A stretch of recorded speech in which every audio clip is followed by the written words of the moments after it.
ꯑꯍꯥꯟꯕꯃꯛꯇꯗ ꯑꯩꯅ ꯏꯔꯝꯗꯝ ꯁꯅꯥꯂꯩꯕꯥꯛ ꯀꯪꯂꯩꯄꯥꯛ ꯃꯅꯤꯄꯨꯔ ꯑꯁꯤꯗ ꯂꯩꯔꯤꯕ ꯂꯣꯜ ꯃꯌꯦꯛꯄꯨ ꯅꯨꯡꯁꯤꯖꯕ ꯑꯍꯜ ꯂꯃꯟ ꯃꯔꯨꯞ ꯃꯄꯥꯡ ꯏꯃꯥ ꯏꯕꯦꯜ ꯏꯆꯜ ꯏꯆꯦ ꯁꯥꯇ꯭ꯔ ꯁꯥꯇ꯭ꯔꯤ ꯃꯍꯩꯔꯣꯏ ꯈꯨꯗꯤꯡꯃꯛꯄꯨ ꯏꯀꯥꯏ ꯈꯨꯝꯅꯕ ꯎꯠꯆꯔꯤ.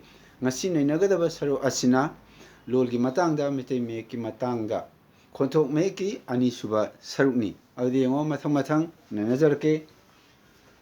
Manipuri Kanglecha Lol Tamba Manipuri Kanglecha language learning by using Mitai Mayek alphabet secondary symbol Chaitabs characters Latam Manga Anisuba Saruk Khonthok Mayek Chaitab Mayek Sing Atap Inap Unap Yenap Chainap Onap Songnap Nung. Lesson number 5 to Khonthok Mayek.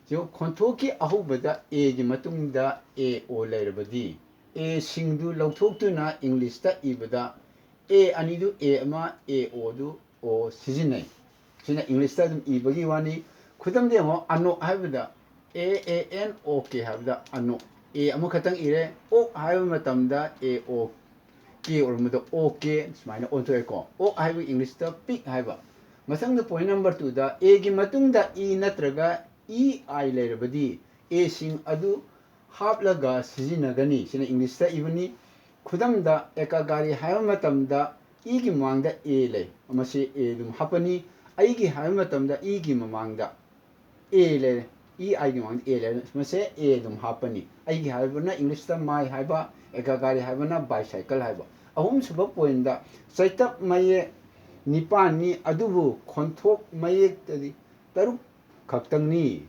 Atya atap A, atya enap A, atya sainap ai, atya onap O, atya saunap Au, atya nung ang. Maramdi atya inap I, mapung may I ga manay, atya tinsamba unap, atya unap, mapung may un ga manay.